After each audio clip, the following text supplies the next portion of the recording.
Hey guys, welcome to the beginning of the Onta region. This region won't be based on any actual location since I want the freedom to explore designs without being limited to the plants, animals, and culture of a specific area. So let's get into what every region needs, the starters. I'll be getting started with the fire starter, Pyrolit. First off, I want to say that I love frogs. Growing up, I often went frog catching with my sibling. The two of us would go down to the pond with our nets, catch as many frogs as we could, then let them go once we were done. In hindsight, I feel kind of bad for the frogs, like imagine having a giant creature catch you, place you in a bin, then let you go 30 minutes later. Anyways, back to the design. I really like unconventional types for animals. Adds a sort of challenge to figure out how to make it read as the type you want without the original association taking over. That's why I wanted to attempt a fire froglet. Tails make a great way to show types. Fire type, make the tail resemble fire.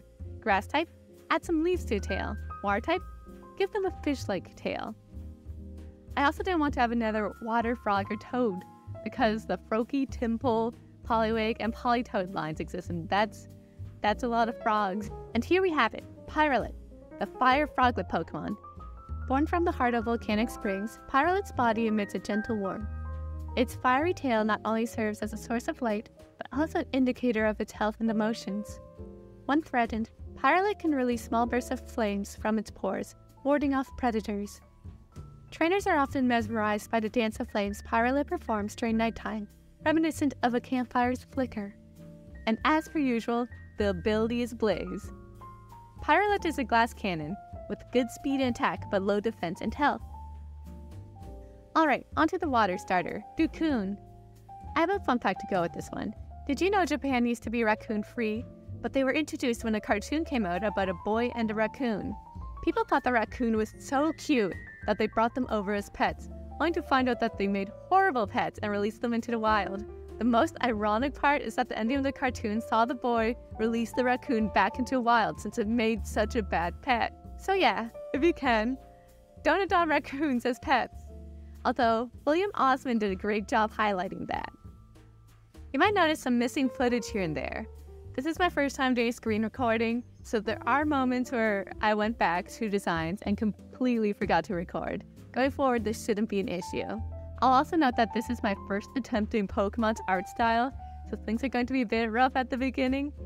I do plan on going back to these designs, but that won't be for a little while. And that's it! Ducoon, the water raccoon Pokemon. Ducoon is known for its mischievous nature and its affinity for water. Its thick, waterproof fur allows it to dive deep underwater without getting cold.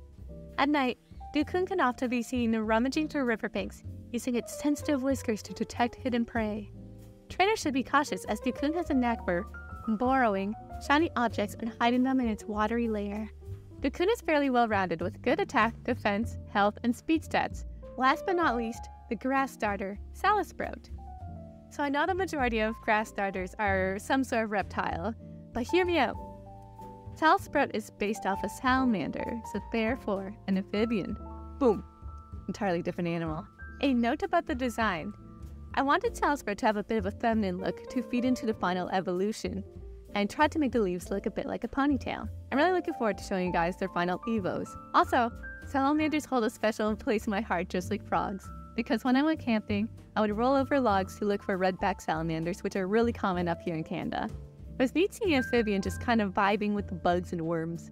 I also wanted to change up the eyes towards the end, because I felt like the eyes were getting kind of samey. Ta-da! It's Salasprout, the salamander sprout Pokemon. Salasprout has large budding leaves on its head that can perform photosynthesis, providing it with extra energy on sunny days.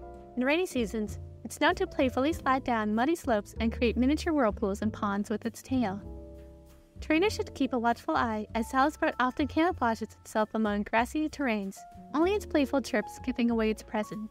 Salasprout is meant to be the reverse of Ducoon. She has good stats in everything except attack and defense. I just want to say a huge thank you for everybody that watched the video. If you had a good time, please like and subscribe since there will be many more videos for the Onta region coming your way.